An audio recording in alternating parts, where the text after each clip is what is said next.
हाय, मी सपना. मी परतवाड्याला राहते आणि स्वयंपाकाच्या कामाला जाते. ह्या धकाधकीच्या जीवनात आपण माणसं नाही हो, नुसते यंत्र झालोय. आणि आपल्याला ऑपरेट कोण करतंय बरं? तर हे टिचभर पोट. टिचभर पोटाची खळगी भरण्यासाठी किती धावपळ करावी लागते ना. सकाळपासून धावपळ करून आल्यावर घरी आल्यावर इतकं शांत वाटतं ना, असं वाटतं आजचा दिवस तर अर्धा संपला.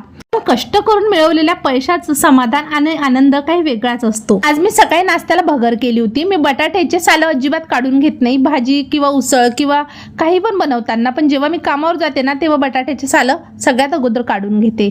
पहिल्या घरी आली तिथे मला बटाट्याची रश्श्याची भाजी आणि नाश्त्यासाठी बोटोळे बनवून घ्यायचे होते. आता इथे झटपट सगळी तयारी करून घेतली. आल्या आल्या मी वरण भाताचं कुकर लावून घेत असते, त्याच्यानंतर भाजीची तयारी करून घेते. भाजी झाल्याच्या नंतर नाश्ता करून घेते आणि नंतर पोळ्या. त्याच्यानंतर आणखी एका घरी मला पोळ्या करायला जायचं होतं. आणि आज ना मला 120 रुपयाचं नगदी स्वयंपाकाचं घर भेटलं. एका दिवसाचंच होतं. मी गेली आणि झटपट करून आली. स्वयंपाकाचे कामं करून मी एक्स्ट्रा 120 रुपये कमवले. त्याचा आनंद काही वेगळाच होता. माझंच हसू दीदीच्या चेहऱ्यावर देखील आलं. पुन्हा भेटू अशाच एका नवीन व्हिडिओ सोबत.